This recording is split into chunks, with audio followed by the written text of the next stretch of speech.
मराठा समाजाला सरसकट कुणबी प्रमाणपत्र मिळावं यासाठी मनोज जरांगे पाटील मुंबई वारी करणार आहेत। मुंबईला जरांगे पाटील 26 जानेवारी रोजी आंदोलन करणार आहे आणि त्यासाठी 20 तारखेला जालना येथून जरांगे पाटील निघणार आहेत आणि जरांगे पाटलांच्या आंदोलनाला सामान्य मराठा समाजातूनही प्रचंड प्रतिसाद मिळताना पाहायला मिळतोय।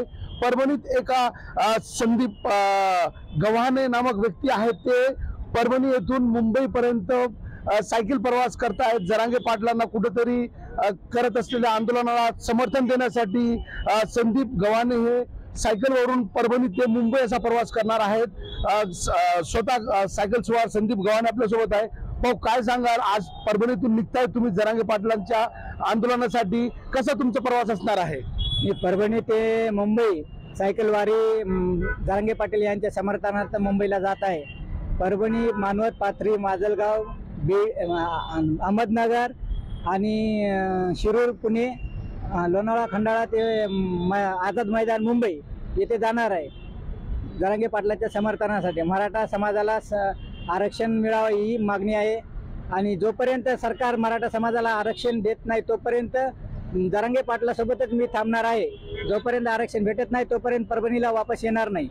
साधारण किती किलोमीटर तुमचा प्रवास असणार आहे आणि सायकलवरून तुम्हाला किती दिवस लागतील मुंबई पोहोचण्यासाठी? साधारणतः माझा प्रवास 80 ते 100 किलोमीटर रोजचा करणार आहे। सकाळी 5 वाजल्यापासून ते संध्याकाळी 7 वाजेपर्यंत रोजचा प्रवास हा 100 किलोमीटरचा राहील आणि 5व्या दिवशी मी मुंबईत पोहोचल। एकूण किती किलोमीटर प्रवास असणार आहे? एकूण 600 किलोमीटर अंदाजा प्रवास आहे।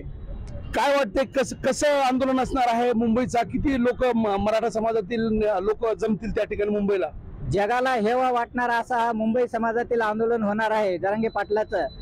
मुंबई समाज हा, मराठा समाज हा मुंबईत लाखोच्या संख्येने मुंबईत हजर राहतील ही सर्वांची इच्छा आहे आणि सगळे त्यामुळे मुंबईला निघेल। तर एकूणच मनोज जरांगे पाटील यांना समर्थन देण्यासाठी कुठेतरी तब्बल 600 किलोमीटर सायकलीवर परभणी ते मुंबई असा प्रवास करत संदीप गव्हाणे हे आज सायकलवरून मुंबईसाठी निघालेले आहे।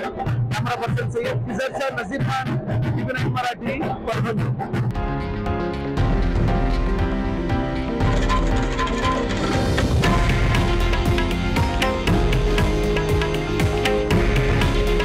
हे आहे देशातील नंबर 1 न्यूज नेटवर्क आणि आपण पाहत आहात टीव्ही9 मराठी। काळजी तुमची, हित महाराष्ट्राचं।